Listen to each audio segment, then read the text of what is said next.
వలసలకు వ్యతిరేకంగా నిరసనలో 1,00,000 మందికి పైగా ఆందోళనకారులు పాల్గొన్న ర్యాలీకి ఎలన్ మస్క్ మద్దతు తెలిపారు.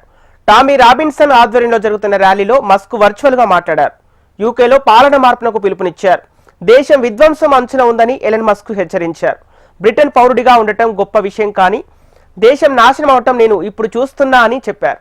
ఇది ఇలానే కొనసాగితే మీరు హింసను కోరుకోకపోయినా విధ్వంసం మీ వరకు వస్తుంది. ఇప్పుడు మీ వద్ద ఉన్నవి రెండే మార్గాలు, తిరిగి పోరాడండి లేదంటే చనిపోతారు. ఇదే నిజమని నేను అనుకుంటున్నానని మస్క్ తెలిపారు.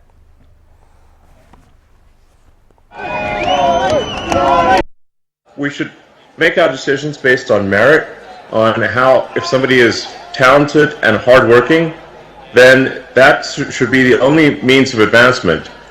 There should not be discrimination on the basis of sex or religion or any race or anything else. And what a lot of the woke stuff is, it's actually super racist, it's super sexist, and your talent and your integrity. That should be all that matters. And the woke mind virus that I call it is against all of that. I think when you look at the behavior of organizations or people, you have to say, what is the incentive for these organizations? And frankly, there's a massive incentive on the left to import voters.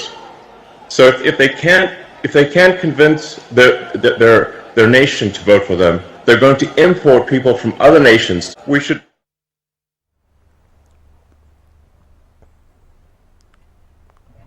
వలసలకు వ్యతిరేకంగా లండన్లో నిరసనలు, 1,00,000 మంది రోడ్లపైకి ప్రధాని Keir Starmer నేతృత్వంలోని ప్రభుత్వం దిగిపోవాలని Musk demand చేశారు. బ్రిటన్లో ప్రభుత్వ మార్పు జరగాలని తాను భావిస్తున్నట్లు తెలిపారు. వెంటనే పార్లమెంటును రద్దు చేసి మళ్లీ ఎన్నికలు నిర్వహించాలన్నారు. ట్రంప్ సన్నిహితుడు conservative party activist Charlie Kirk హత్యపై మస్క్ ప్రస్తావిస్తూ యుఎస్లో హింస పెరిగిపోయిందని వ్యాఖ్యానించారు.